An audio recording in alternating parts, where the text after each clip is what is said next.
সহজ লেসনে তোমাদের সকলকে স্বাগত। আজকের এই ভিডিওতে আমরা ষষ্ঠ শ্রেণীর দ্বিতীয় পর্যায়ক্রমিক মূল্যায়ন 2023 সালের ইতিহাস বিষয়ের একটি প্রশ্নপত্রের সম্পূর্ণ উত্তর এই ভিডিও থেকে দেখে নেব।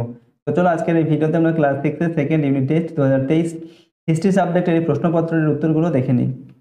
এটা হচ্ছে তোমাদের সেকেন্ড সামেটিভ ইভ্যালুয়েশন 2023 সালের ক্লাস 6 এর হিস্ট্রি সাবজেক্টের একটি প্রশ্নপত্র। এখানে 25 নম্বর দেওয়া আছে ফুল মার্কস এবং 50 মিনিট রয়েছে সময়। ঠিক আছে, প্রথম দেওয়া আছে 1 নম্বর দাগে সঠিক উত্তরটি বেছে নিয়ে লিখো। যে কোনো 5টি এখানে প্রশ্ন, মানে 5 নম্বর, তো এখান থেকে তোমাদের 5টি উত্তর লিখতে হবে। ঠিক আছে, যেটা সঠিক উত্তর হবে সেটা বেছে নিয়ে লিখতে হবে। এবং 2 নম্বর দাগে দেওয়া আছে ক স্তম্ভের সঙ্গে খ স্তম্ভ মিলিয়ে লিখো। এখান থেকেও 5টি প্রশ্ন উত্তর করতে হবে, প্রত্যেকটি মানে 1 নম্বর করে।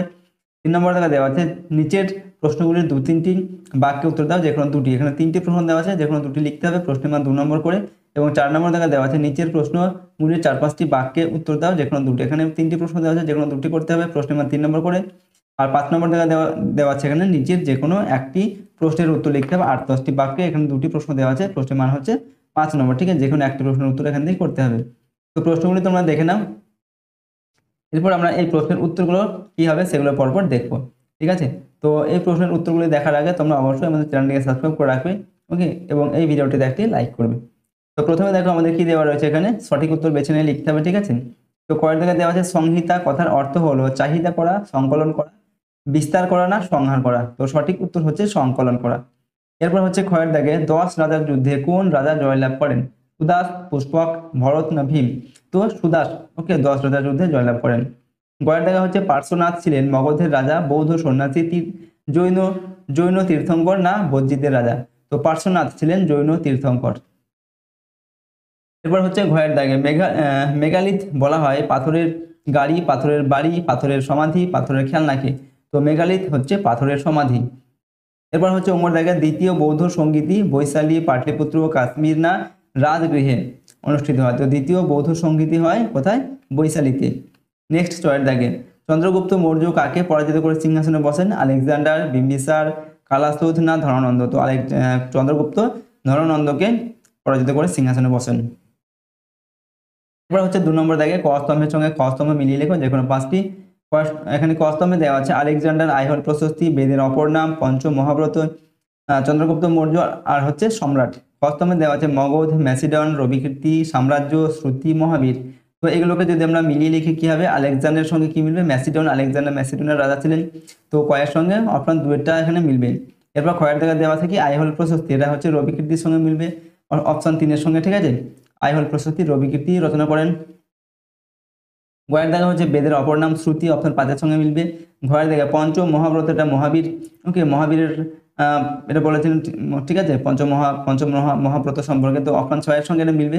এরপর হচ্ছে ওমর দাগে চন্দ্রগুপ্ত মৌর্য মগধের রাজা ছিলেন, তো অপশন 1-এর সঙ্গে মিলবে। 6-এর দাগে সম্রাট, ওকে, সম্রাট এটা কি সাম্রাজ্যের যে অধিনায়ক তাকে বলা হয় সম্রাট, তো অপশন 4-এর সঙ্গে এটা মিলবে।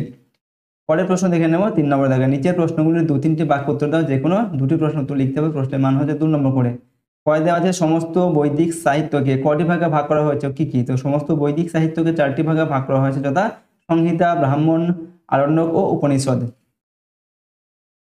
কয়ের দাগে মগধ ও ব্রিজি মহাজনপদের মধ্যে 2টি পার্থক্য লেখো।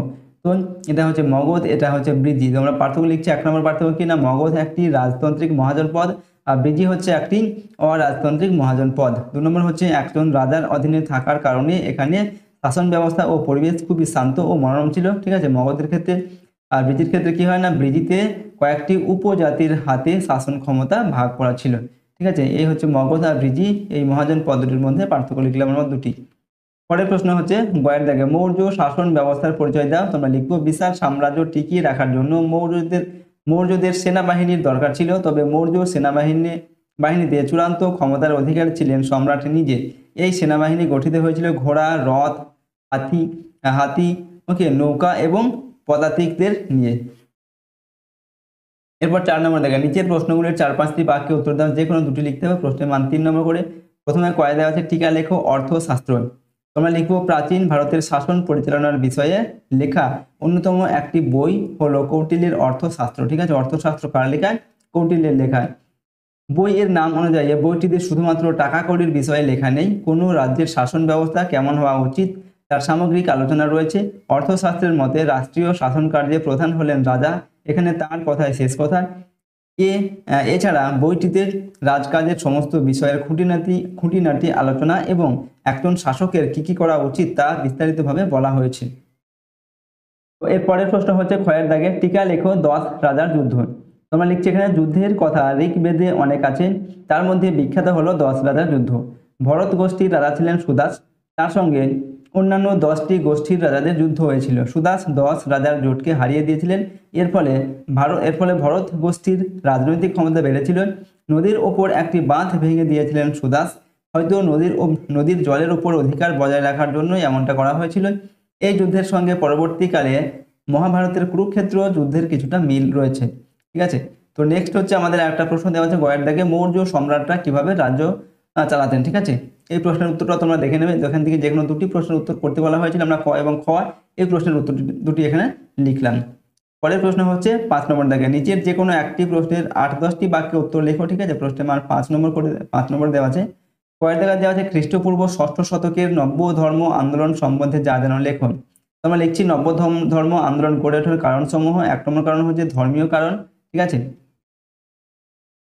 তো প্রাচীন বৈদিক ব্রাহ্মণ্য ধর্ম প্রাঞ্জলতা হারিয়ে জটিল ব্যয়বহুল দুর্বোধ্য ক্রিয়াকর্ম ও আচার অনুষ্ঠান এবং পুরোহিত শ্রেণী নির্ভর হয়ে ওঠে।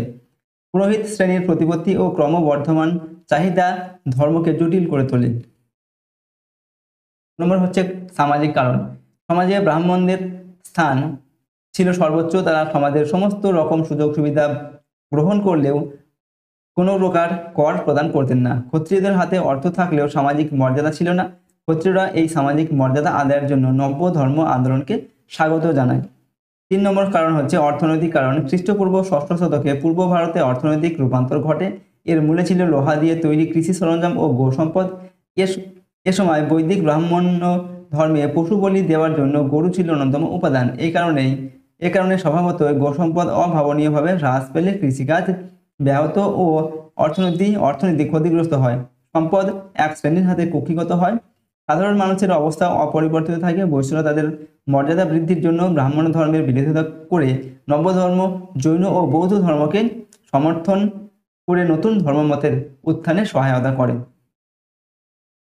এরপর ক্ষয়ের দাগে দেওয়া আছে বৈদিক যুগের শিক্ষা ব্যবস্থা সম্পর্কে লেখো। তো এখানে যে কোনো একটি প্রশ্নের উত্তর লিখতে হবে, ক এবং খ দুটির মধ্যে যে কোনো একটি। তো দুটি প্রশ্নের উত্তর আমরা এখানে লিখছি। প্রথমে লিখব ভূমিকা। বৈদিক সাহিত্য থেকে সে যুগের শিক্ষা সম্পর্কে নানা তত্ত্ব পাওয়া যায়। 1 নম্বর হচ্ছে গুরুর ভূমিকা। বৈদিক শিক্ষা ব্যবস্থায় প্রধান ছিলেন গুরু। তিনি একটা অংশ পড়িয়ে বুঝিয়ে দিতেন, আর ছাত্ররা তা শুনে পুরো আবৃত্তি করত ও মনে রাখত। গুরু ছাত্রের থাকা খাওয়ার সমস্ত দায়িত্ব নিতেন। 2 নম্বর পয়েন্ট হচ্ছে উপনয়ন। পরবর্তী বৈদিক যুগে শিক্ষা ক্ষেত্রে উপনয়নের গুরুত্ব দেখা যায়। উপনয়নের মধ্যেই গুরুগৃহে ছাত্রের শিক্ষারম্ভ হতো এবং তাকে পড়াশোনা ছাড়াও অন্যান্য কাজকর্ম করতে হতো। 3 নম্বর হচ্ছে পাঠ্য বিষয়। সাধারণত বেদ পাঠের মধ্য দিয়ে শিক্ষাদান শুরু হলেও গণিত, ব্যাকরণ ও ভাষা শিক্ষার উপর জোর দেওয়া হতো। এছাড়া হাতে কলমেও নানা ধরনের শিক্ষা নিতে হতো। এই সময় অস্ত্র চালানো এবং চিকিৎসা বিষয়ে শিক্ষা ছিল বিশেষ গুরুত্বপূর্ণ, এমনকি ব্রাহ্মণরাও অস্ত্র শিক্ষা গ্রহণ করতেন। এরপর 4 নম্বর পয়েন্ট হচ্ছে সমাবর্তন ও গুরু দক্ষিণা। সাধারণত 12 বছর ধরে বৈদিক শিক্ষা গ্রহণ চলত। অনেকেই আবার সারা জীবন শিক্ষা নিয়ে ব্যস্ত থাকতেন। 12 বছর শিক্ষা গ্রহণের পর অনুষ্ঠিত হতো সমাবর্তন অনুষ্ঠান, যেখানে ছাত্রকে স্নাতক বলে অভিহিত করা হতো। গুরুগৃহ থেকে বিদায়ের সময় ছাত্ররা গুরুকে সাধ্যমতো গুরু দক্ষিণাও দিত। তো এই ছিল ক্লাস 6 এর সেকেন্ড ইউনিট টেস্ট হিস্ট্রি সাবজেক্টের একটা প্রশ্নপত্রের সম্পূর্ণ উত্তর। এই প্রশ্নোত্তরগুলো তোমরা প্র্যাকটিস করে নেবে। ওকে, আর আমাদের চ্যানেলে যদি তোমরা নতুন হয়ে থাকো চ্যানেলটিকে প্লিজ সাবস্ক্রাইব করে রাখবে এবং এই ভিডিওটিতে অবশ্যই একটি লাইক করবে।